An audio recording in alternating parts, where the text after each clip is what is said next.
welcome. It's a bit windy today, but we're with a very cool car. Good afternoon, Beau ACKX. She does that and it's a little bit annoying, but I haven't figured out how to get her to stop, essentially. But yeah, we are here with a G-Class, and not any G-Class, it's a thing that shouldn't work, or I feel like a bit weird in a way. Those locks, they sound so cool. They sound so cool. No, but I've been driving this for a few days now, and what a cool car. What a cool car. Let's just cut to the chase. This is the G580e, so that means it's the electric version of the G-Class. We have the G450, which is the diesel now. We have the G500, which is the 6-in-line petrol engine, and then we obviously also have the G63, which everyone knows. And I was gonna say everyone loves, but I don't really like it. I think the engine isn't suited for the G-Class, and it's a bit jumpy, and it doesn't handle the power very well. And that's where I think this is way better, and it's the electric G-Class. The stats we have with this, because it is quite impressive. We have 4 electric motors, so 1 on each wheel, with a combined horsepower of 587 horsepower and a torque figure of 1164 Newton meters of torque, which is nuts. It's nuts. And there's a 120 kilowatt battery. I think it's the same as in the EQS, but where the EQS it shines, and I think it gets up to ranges of 700 or 800 kilometers, something like that. This is a little less, or a lot less, to be honest, because frankly I've only been able to get about 350 kilometers of range out of the car so far. Shut the speed limit warning. No, but the average consumption now, and I haven't been driving like a maniac. I've just been doing the speed limit everywhere. I've done a few G-turns, which I'll explain a little bit later.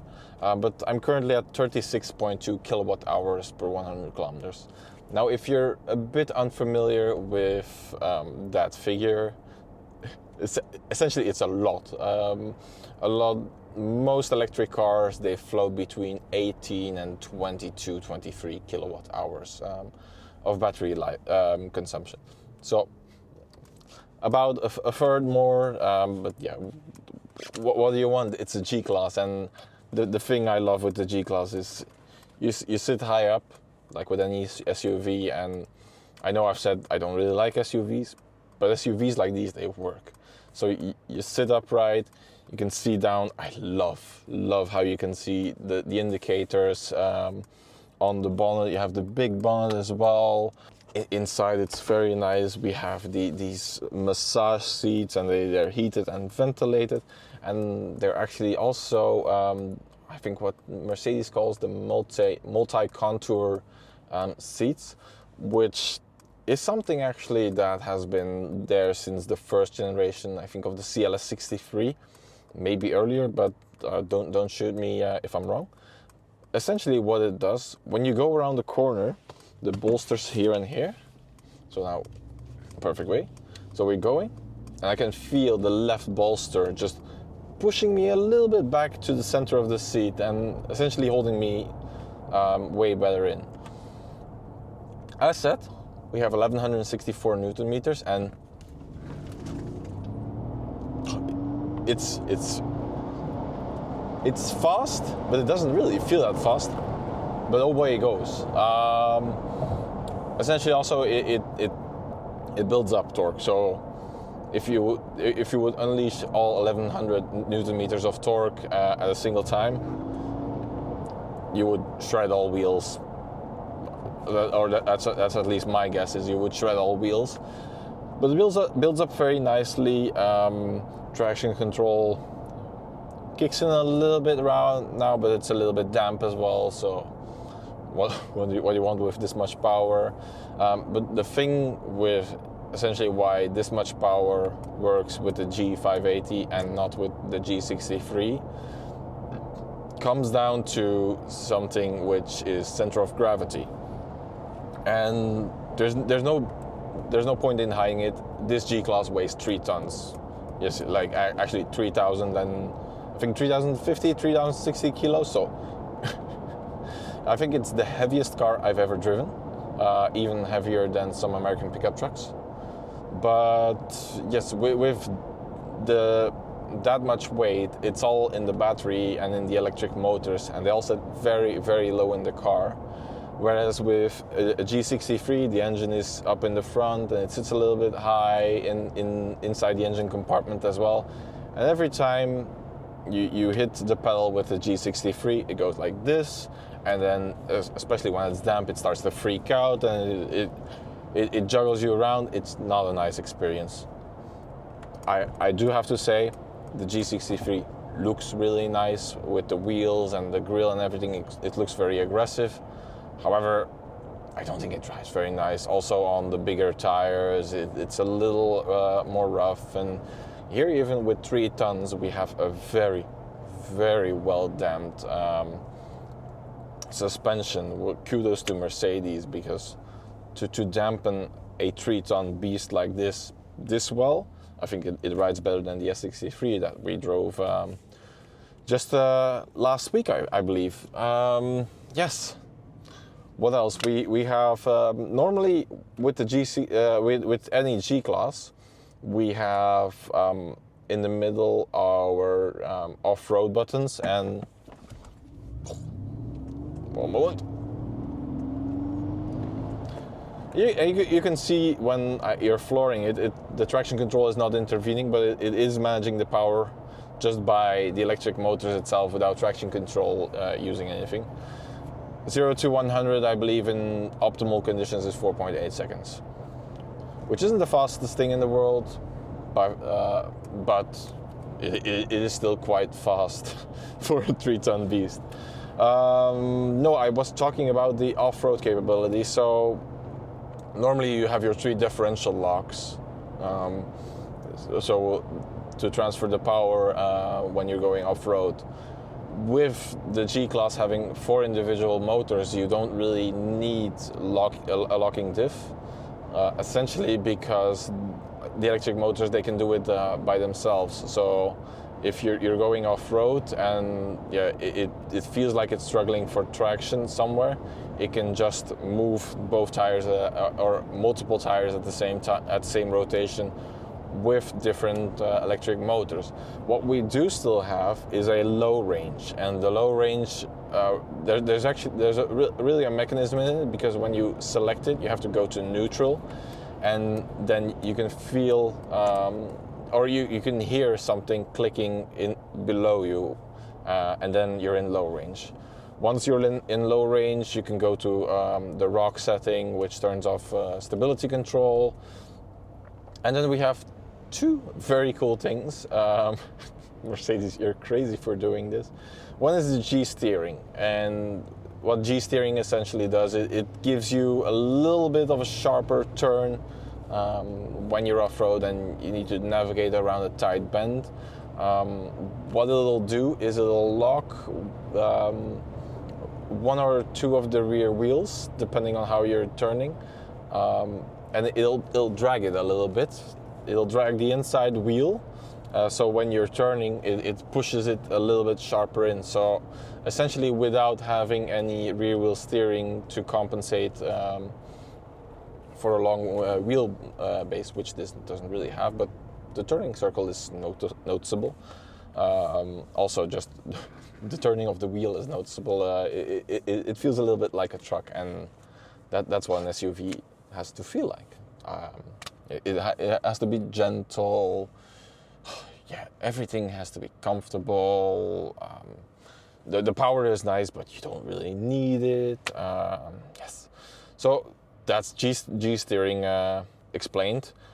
What it also has, this is the thing that everyone saw it, or if you didn't see it, Mercedes was teasing it with this car, and that's the what they call the G-turn. And essentially, if you know a tank can rotate around its axis 360 degrees standing still.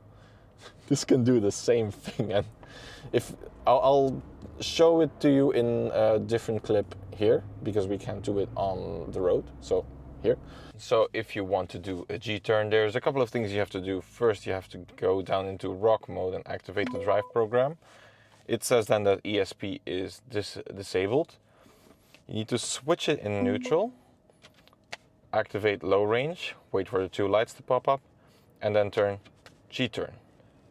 It says engage drive, both lights are on. You hold the paddle of the steering wheel which you want to go to, so we'll go to the right. Hold the steering wheel and you hit it.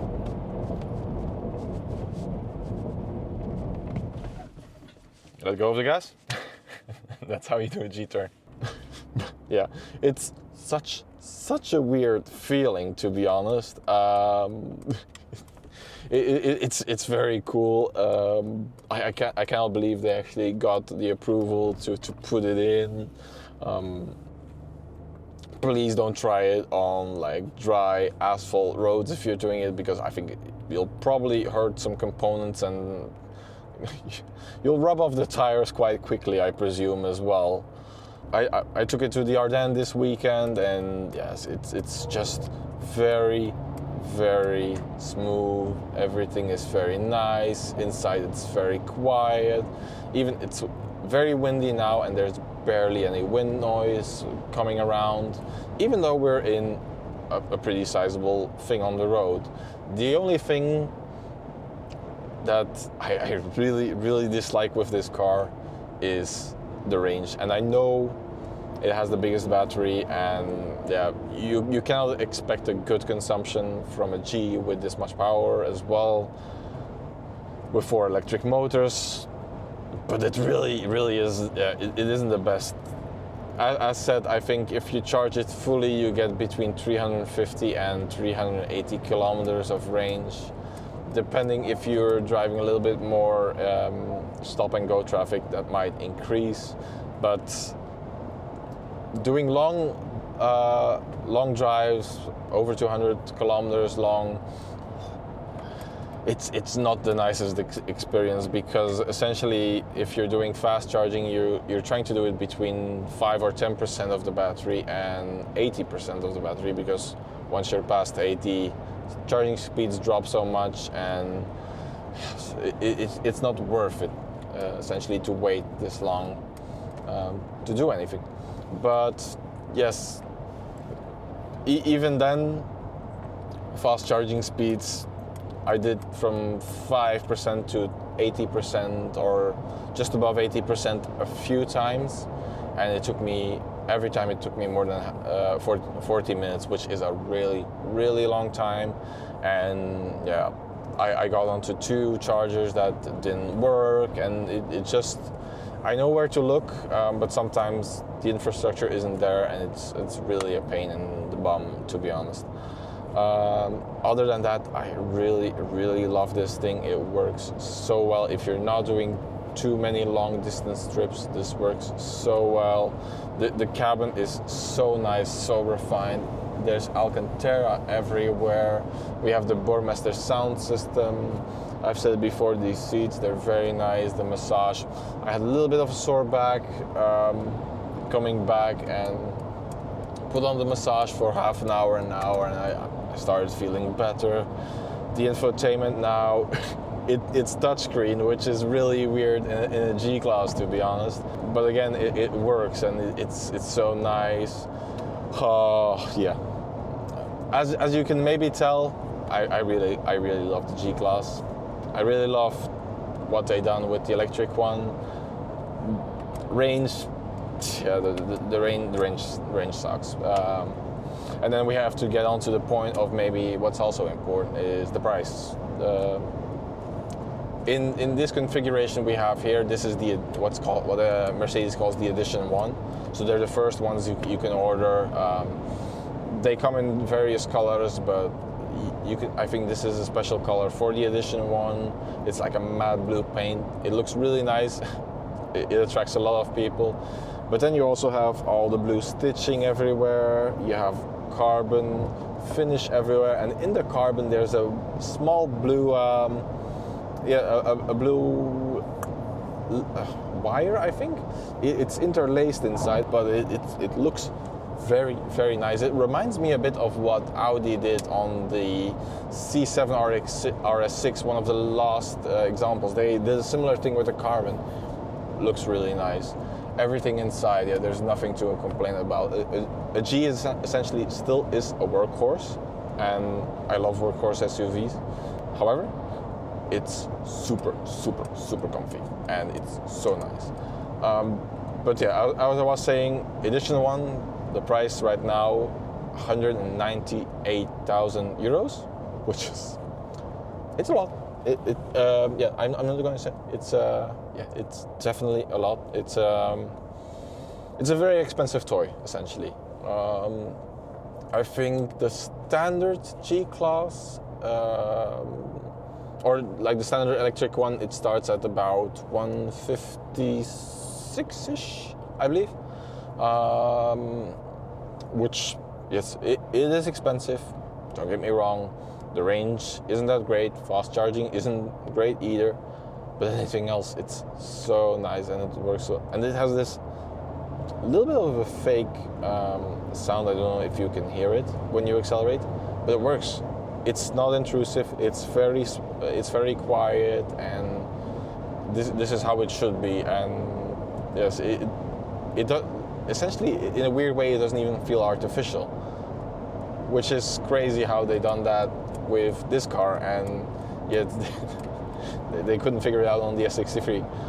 But yeah, essentially, super nice car to drive, super great to live with on a day-to-day basis. Would I pick it? I don't think I would. I do a little bit too much distance, and just the pain with the chargers, and I at one station 4 were not working, and then only at the 5th one that I tried from the 8 that were available there, it started working. So I got really frustrated. You lose so much time, and I would always, and I've always said this, I would always pick the 6-cylinder diesel. It's the best engine for the G-Class. It's so smooth, it's plenty enough power to get you around. It has a nice rumble. It's everything you want in a G-Class. And essentially, I know G63 looks cool and it's a gadget thing, but if you really want to have a car to enjoy on a daily basis, G450D it is. But yeah, we're not in this G450D. This is, if you're not doing too much kilometers, this is the second best G-Class you can get, in my opinion.